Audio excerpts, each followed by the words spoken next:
The first thing I do when I sit down on Sunday morning. Sunday morning, you practiced all week.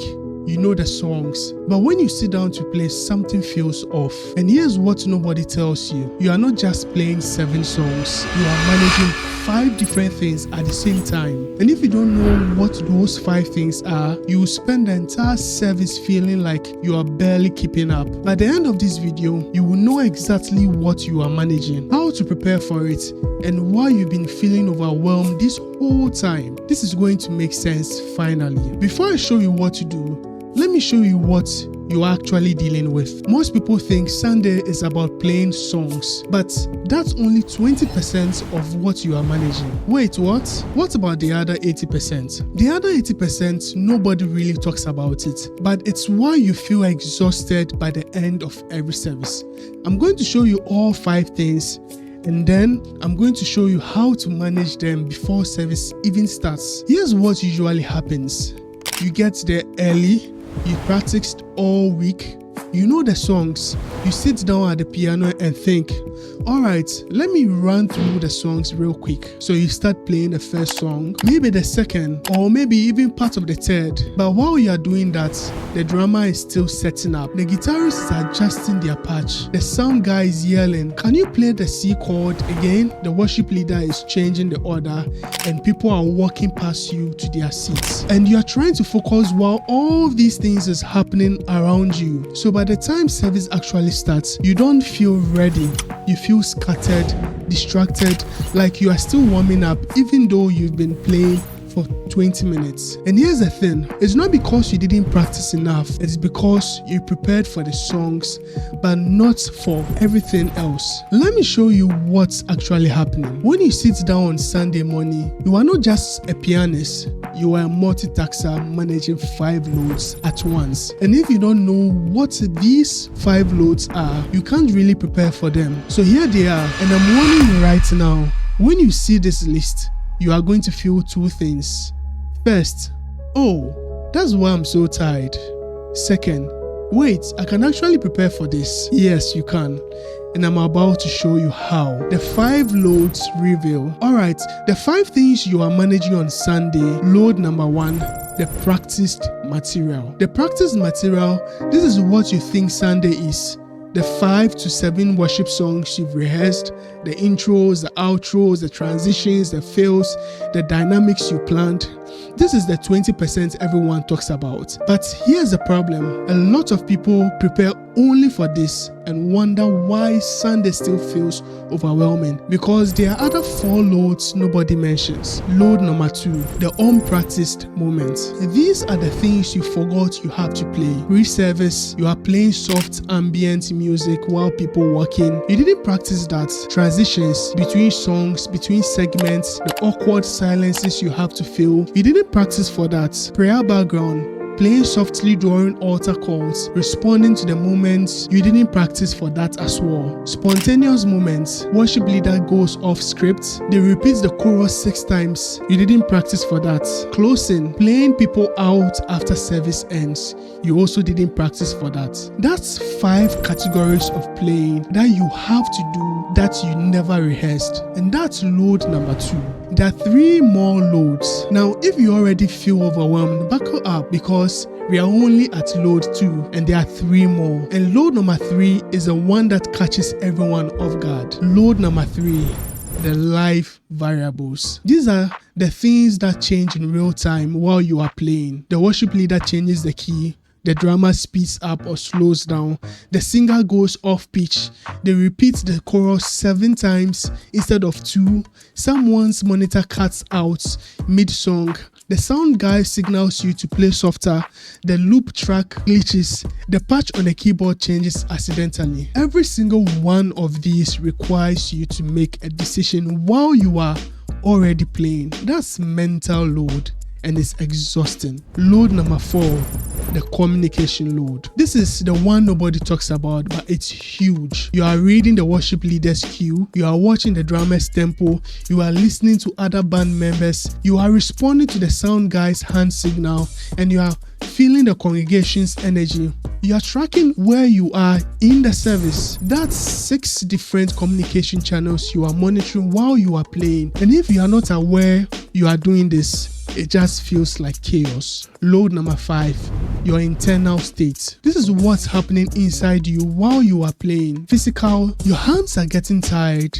Your shoulders are tensed. You need to pee but you can't leave. Mental, you are trying to remember what song is next. You are second guessing your dynamics. You are hoping you don't mess up the transition. Emotional, you are anxious about making mistakes. You are frustrated and make sounds off. You are worried people will judge you. Spiritual, you are trying to actually worship and not just perform. You are trying to focus on God while focusing on 50 other things. That's load number 5 and it's the heaviest one yet. So there they are.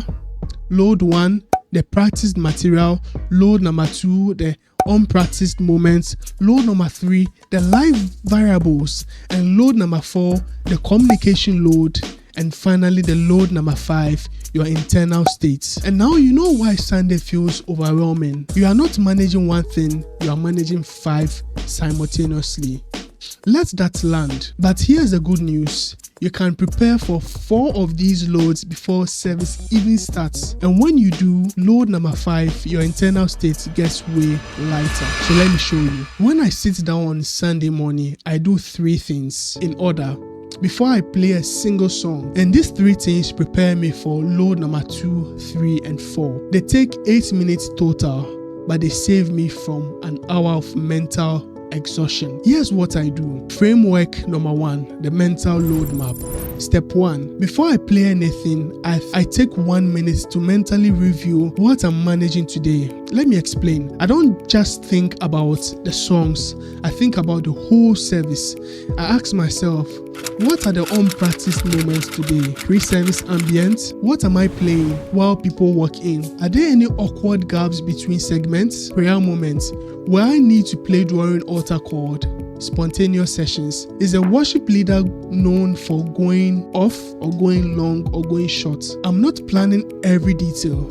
I'm just acknowledging these moments exist and I need to be ready for them. Then I ask, what are the live variables today? Is there any new member? Is the sound system different? Is the drummer known for speeding up? Did they change the song last minute? Again, I'm not solving everything. I'm just naming it. This might happen and I'll be ready. And here's why this matters. When something unexpected happens during service, and it will, you don't panic because you already thought about it.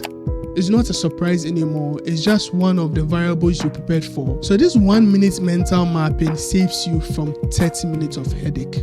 Framework number 2. Step 2, the decision preload. This is the game changer. Every decision you make during service drains your mental energy.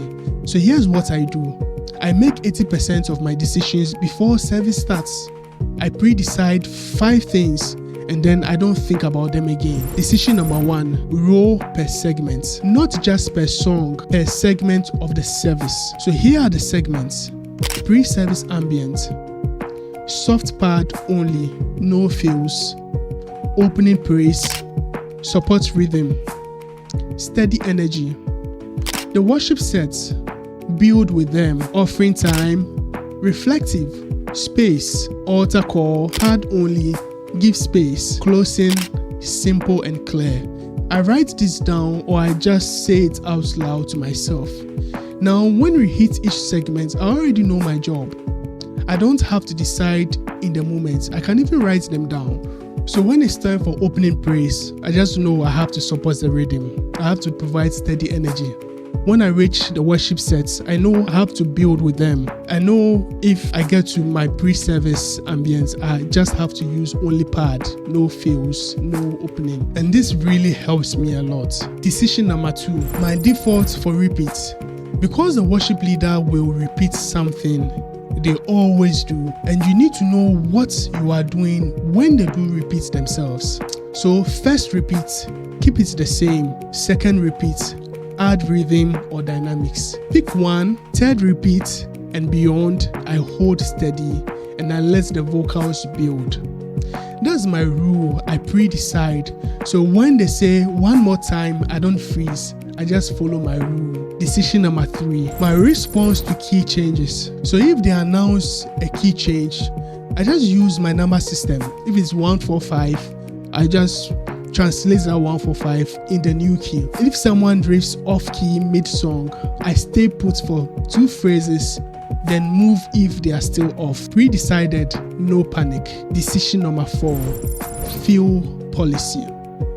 Decision number 4 is my fill policy. Fills only at phrase endings. 1 fill per song maximum. When in doubt, I leave it out. That's my rule, pre-decided. So I'm not sitting there thinking, should I play a fill here every 4 measure, or what should I do? I have pre-decided that already. Decision number 5, my backup plan. Decision number 5, my backup plan for when I forget. Because it happens, you blank on a song, you miss a transition, it's okay. But if I blank, I play the 1 chord and listen. If I miss a transition, I go to the 4 chord. If I'm totally lost, I play my root notes in my left hand, nothing in my right hand, pre-decided. So when it happens, I don't spiral, I just execute my backup plan. 5 decisions made now, so you don't have to make them under pressure. Alright, you've done the mental map, you've preloaded your decisions, but there's one more thing, and this is the one that ties everything together. Framework number 3, the segment markers. This is your mental map of the entire service, and it's the reason you will never feel lost again. Most people think Sunday as one long event, but it's not.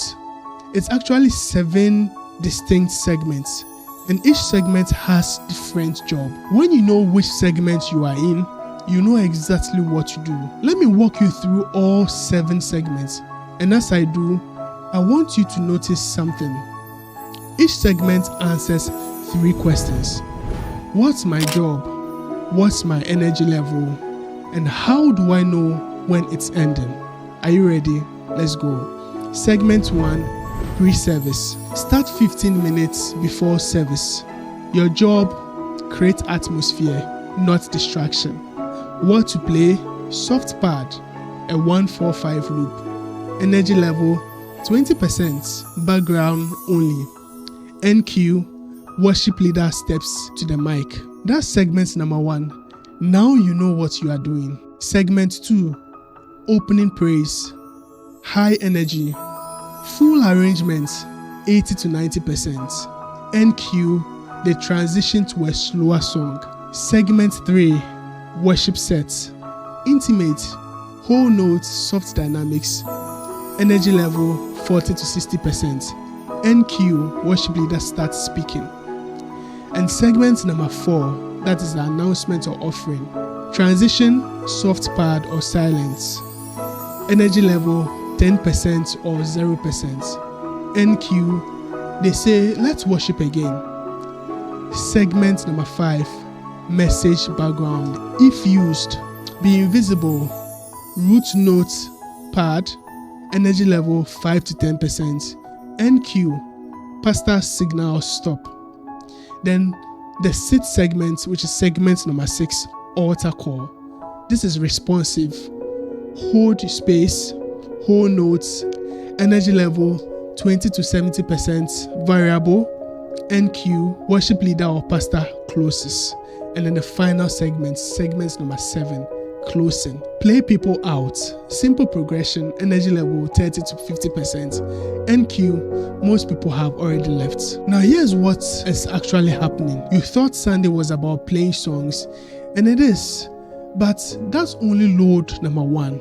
The other 4 loads, the unpracticed moments, the live variables, the communication, and your internal state, those are what makes Sunday exhausting. But now you know what they are, and you have a system to prepare for them. Sunday stops to feel chaos. It starts to feel like you know what you are doing. But here's what not to do. Now, real quick, things you should never do when you get there. Don't run through every song completely. You would burn out before service starts. And you are not giving the sound guy clean moments to check levels. Don't try to fix things you couldn't fix during the week. If you didn't nail that fill, by Saturday. Leave it out on Sunday, and don't skip the physical setup. Yes, adjust your bench, check your pedal, make sure the monitor is at the right level. Those take about 2 minutes and they really matter. But after you do the physical stuff, do the mental stuff. That's what actually prepares you. Now here's your assignment. This Sunday, get there 10 minutes early. Step 1, physical setup. Bench, pedal, monitor, 2 minutes. Step 2, mental load map. Think through the unpracticed moments, the live variables, 1 minute.